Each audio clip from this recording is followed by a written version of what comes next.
Creative Collective. After being on YouTube for a year, I finally came up with the name for our community. So we are the Creative Collective. Anyway, I hope your 2021 is off to a great start. And I hope you're keeping up with your New Year's resolutions.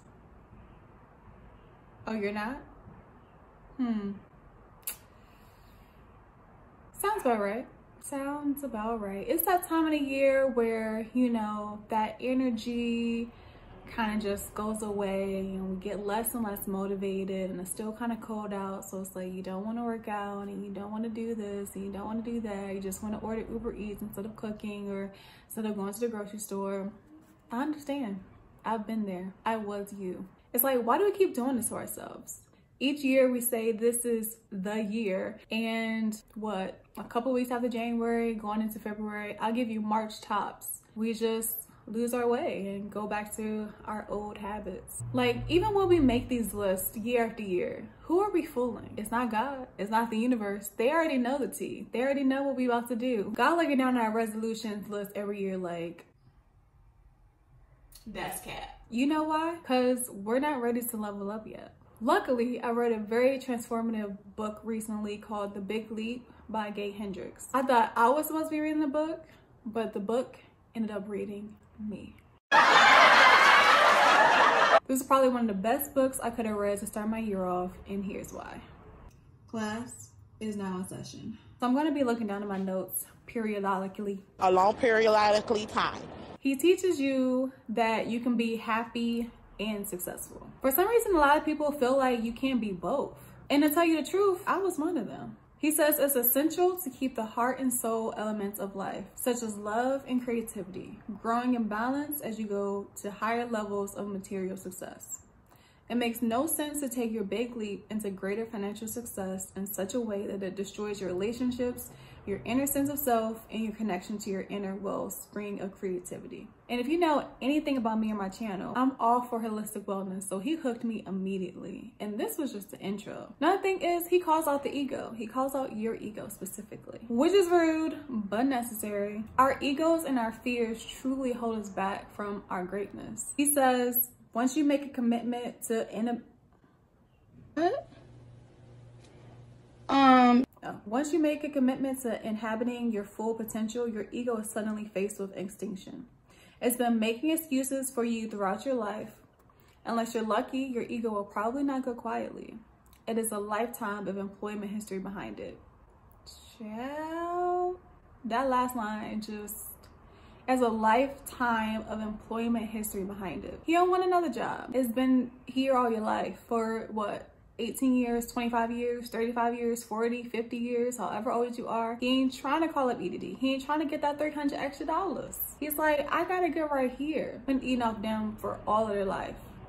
I'm good, fam. Your ego is like that 8-ish boyfriend that's always trying to finesse his way back into your life. Every time they try to come back, you say no, and then they get mad, and then they say, you're nothing without them. And maybe for a time you actually believe it. You might actually feel that way. But eventually you realize that it was a lie. Survey says it was a lie, okay? And actually your life is 10 times better without them. We don't need that drama in our lives, no Mary J. So treat your ego like your ex and show them the door. And keep that door closed. And that's all what? Period. So the next thing is he teaches us to find and nurture the capacity for positive feelings now rather than waiting until some longed for event occurs. How many times have you said, once I have X amount of dollars, or once I find this person, or once I travel to this place, my life will change for the better? I know you've been there before. I've been there too. I don't got no shame in my game. But what if I told you it wasn't true? And I feel like deep down inside, you know that that's not true. Gratitude is so rewarding, and it's one of the best feelings and habits in the world, in my opinion. So he says, instead of waiting to feel good until you have all the money you want and need, go ahead right now and appreciate your own money supply. Say, I enjoy the money I have, or I always have plenty of money to do everything I want to do. I've definitely been there. Last year, I worked a total of 2 weeks. But I was able to pay my bills 12 out of 12 months of the year. And that was nothing but who? God, okay? Because It wasn't the government. And I thank God for that on the daily. I have gratitude for that on the daily. Because he had to do it. He had to do it. And because I have that gratitude, he continues to bless me because I praise him. I praise him in advance, I praise him during it, and I praise him after. That's why abundance keeps coming to me. All right, church is on Sunday. I'm gonna hang it up flat screen, but I just had to share my testimony right quick. All I'm saying is I know there's a lot going on in the world right now, and maybe your bank account isn't looking how you want it to look. Your money's looking a little funny, but trouble ain't gonna last always. All right, it's not gonna last. It's a moment, it's a season. Sometimes we have a season of hibernation and then we have seasons of abundance, and that's just the ebb and flow of life. It's always gonna be like that. But as long as you have gratitude in both instances and in any season, I think you'll come out okay. Remain positive as much as you can, and always remember that we're gonna come out on the other side of this. So the main thing is he tells us what the upper limit problem is. This is his phrase, I guess, or his reasoning on why we do the things that we do when we stop and we lose motivation and we give up and all this other stuff. It's basically cognitive dissonance. And as a Black woman in America, I have a lot of experience in that.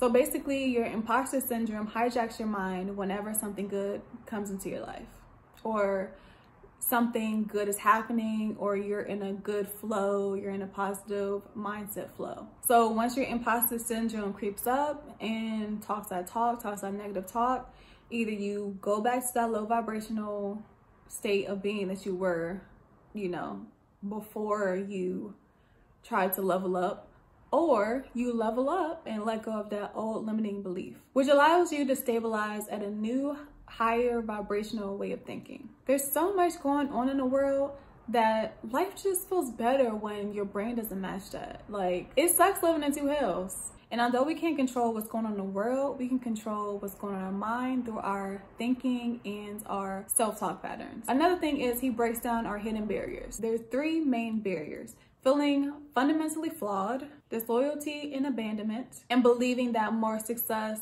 brings more burdens. Cue more money, more problems. Those all seem pretty self-explanatory, and honestly, I could do a whole nother video breaking down those 3 barriers because it's a lot in there. And I'm sure most of us have dealt with a combination or feel a combination of those as well. Once I figured out my personal barriers, which was a combination, it felt so freeing once I dispelled them. I had to do that in a word. It's just like, girl, these are lies. What do you even talk about? Where did you make this stuff up? Like, you literally just made this stuff up. Or someone said that to you in elementary school or kindergarten and you've held on to that for 20 years? Girl, who are they? You're great. And once I dispelled my barriers, I just felt like I unlocked a new level of life. Like, I don't know, it's just something about it. I just feel so great, y'all.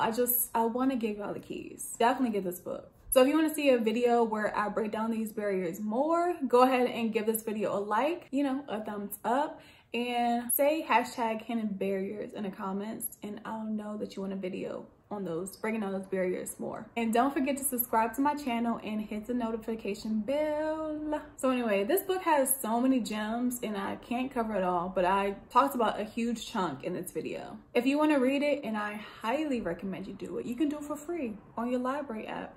I don't know about y'all, but in the LA area, we have Overdrive, and I've been using that for like over 3 years. Like, ever since the library told me that, I haven't been back to the library.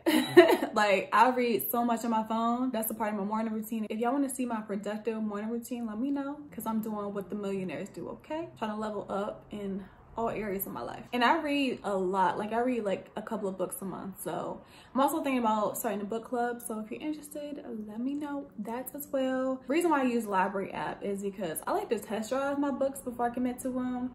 Because if it's not good, I'm gonna be mad about it. So this is definitely one of the books that I'm going to purchase, and I'm about to be highlighting all up in that thing because he dropped so many gems, y'all, like so many gems. So I'm gonna buy this book like right now. But before I go to that site that should not be mentioned to purchase my book, let me leave y'all with some poignant questions he posed in the book. Where do you feel out of integrity in your life? What is keeping me from feeling complete and whole? What important feelings am I not letting into my awareness? Where in my life am I not telling the full truth? Where in my life have I not kept my promises? In my relationship with fill in the blank, What do I need to do to make myself feel complete and whole? To be honest, these are some of the year-end questions we should be asking ourselves anyway before we even start our New Year's resolution list. These questions could be applied to career goals, working out, getting healthy, getting fit, losing weight, or any other thing that you put in your New Year resolution list. The stuff that you put in your list year after year and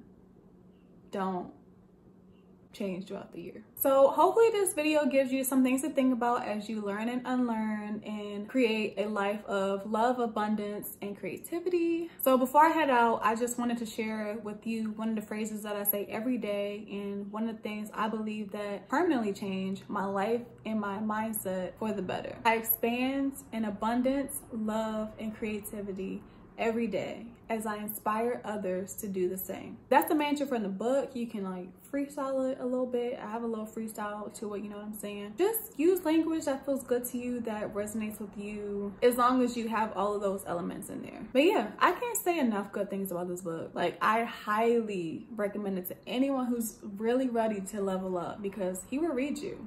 He will read you, but you'll be better for it. That being said, I'm gonna wrap this on up. Peace out, Creative Collective, and happy reading. Let me know if y'all get the book and if y'all like it. I'll leave a link to the book in the description box. Like this video, share with your friends that could use some motivation. Write in the comment section your favorite quote that I said from the book so far. And subscribe to my channel for more videos. And if you ever need a pep talk or some motivation every quarter or every month, come back to this video to re-listen and truthfully answer those questions at the end. But until then, stay safe, sane, and hydrated, creative family. Bye.